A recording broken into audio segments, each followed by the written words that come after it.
Welcome to this explainer. Today, we're diving into something that's literally reshaping how we experience reality online. We're exploring the intense, high-stakes tech that's actively trying to save our digital ecosystems from just an absolute flood of deepfakes and synthetic media. We are talking about generative AI watermarking.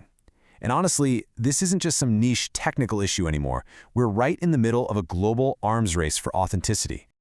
Okay, let's dive into this. We're going to map out our logical journey today, starting with 1, the context collapse, moving into 2, how watermarking works, 3, cryptographic provenance, 4, the adversarial arms race, 5, global regulations, and finally 6, the future of authenticity.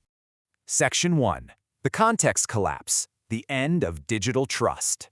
To figure out the fix, we kinda have to understand what we've actually lost, right? And that is contextual confidence. Think about it. Historically, every single leap in communication, from ancient clay seals to paper postmarks, relied on physical reality and human intent to prove it was real. But generative AI entirely severs that link. It synthesizes incredibly realistic content at essentially zero cost with absolutely no physical origin. In information theory, Shannon's coding theorem proves that we need shared context to communicate efficiently. Without it, well, when AI strips away that reliable origin, we as humans have to burn through massive amounts of cognitive energy just to figure out if what we're looking at is actually real. And when that contextual confidence erodes, we get what economists and information theorists call a lemon market for media. You have this stark economic contrast where high-value, human-verified communications suddenly become completely indistinguishable from near-zero-cost synthetic fabrications. This epistemic degradation is exactly what fuels deepfake, financial fraud, and disinformation campaigns. So to fix this broken market, we urgently need digital nutrition labels, basically invisible, mathematically verifiable signals embedded directly into the content itself. Section 2. How watermarking actually works. Hiding data in the noise. Now, what's really interesting about this is how developers have to constantly juggle imperceptibility, robustness, and capacity across totally different types of media. The key here is entropy. Text is discrete and low entropy. If you change a single word, you might break the grammar or completely change the meaning. Because of this entropy gap, text watermarking can really only resist light edits. But images, video, and audio, they have continuous high entropy. There's massive structural redundancy in a picture or a sound wave, giving you plenty of room to hide data. Neural encoders can hide latent marks deep inside image pixels to survive cropping and JPEG compression, while video can actually synchronize those marks across time and space. Since text is so finicky, how do they actually pull it off? Well, the dominant method right now is the Kirchenbauer framework, which operates at inference time. Essentially, it rigs the token lottery. While a large language model is writing, a pseudo-random hash splits its entire vocabulary into a green list and a red list. By adding a slight mathematical bias to the green list, the AI is subtly forced to pick those words more often. Later, a detector runs that exact same hash function. If the text has a suspiciously high concentration of green list words, they compute a z-statistic. If that score crosses a certain threshold, bam, they can mathematically prove it was synthetically generated. It's honestly absolute genius. Audio watermarking takes a completely different but incredibly fascinating route. It's engineered specifically to resist the analog hole. And what does that mean? Well, systems like Meta's AudioSeal or Google DeepMind's SynthID rely on psychoacoustic masking. They hide multi-bit signals inside the exact frequencies and time intervals that the human ear naturally tunes out anyway. This means a bad actor could play an AI-generated voice out loud through physical speakers, record it with a microphone from across the room, compress it down into an MP3, and that hidden watermark would still survive. Crazy, right? Section 3. The cryptographic provenance standard, the C2PA framework. Let's move to and see how this builds a broader ecosystem. Up until now, we've talked about implicit marks, the stuff hidden inside the media bytes. Now let's talk about explicit metadata and how the C2PA standard builds a chain of absolute trust using what's called a manifest store. It works in 3 structural layers. First, you have assertions. These are your hard facts. Who created it, what edits were made, was AI involved. Second is the claim, which is a unified summary that binds all those assertions together using SHA-256 digests. And finally, layer 3 is the claim's signature, which is a cryptographic signature directly linking the asset to a trusted certificate authority.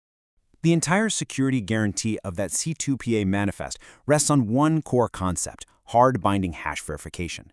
The hash is computed over the actual asset bytes. If even a single byte of pixel, frame, or audio data is altered after it's signed, the hash fails to match, and the manifest is instantly flagged as invalid. It gives you perfect integrity. But there's a pretty big catch. Standard social media platforms routinely strip metadata the second you upload a file, destroying the container holding this manifest. That is exactly why we need those soft-binding latent watermarks we just talked about to act as a resilient backup when the hard binding inevitably breaks. Section 4. The adversarial arms race, hacking the truth. The ecosystem right now is incredibly tense. Malicious actors are constantly deploying 3 primary threat vectors to try and defeat these tracing mechanisms. First up are removal attacks. This is where an attacker scrubs the signal using tools like Dipper paraphrasers for text or generative purification for images, basically washing the watermark away without ruining the picture. Second are forgery attacks. Here, the adversary spoofs a valid watermark onto real human-created content, trying to falsely attribute toxic or illegal material to a specific AI vendor just to destroy their credibility. And finally, secret extraction attacks. Advanced attackers analyze massive data sets of watermarked outputs to mathematically reconstruct the private generation keys or the pseudorandom seeds, completely exposing the underlying architecture. But there's also a massive socio-technical hurdle here. Consider the statistical difference between native and non-native English writers. Statistical text detectors rely on measuring the predictability of word choices. Native English writers naturally use highly varied, unpredictable vocabulary. But non-native English writers often rely on much more constrained vocabularies and predictable phrasing.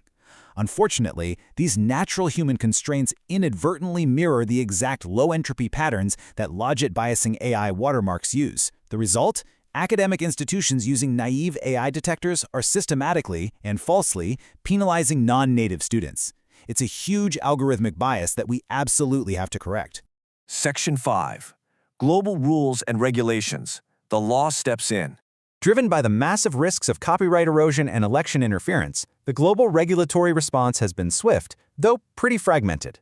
Looking across the EU, the US, and China, they are all independently mandating transparency. In the EU, Article 50 of the AI Act mandates machine-readable marks and explicit disclosures for deepfakes.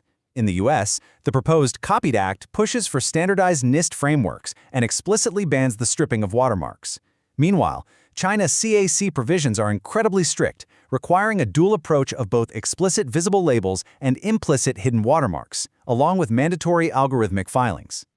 And if companies don't comply, under the EU AI Act, the administrative fines for failing to label artificial content can reach this absolutely massive number, 15 million euros, or up to 3% of an enterprise's total worldwide annual turnover. The financial stakes for failing to get this right are, frankly, astronomical. Which leads directly to this staggering valuation.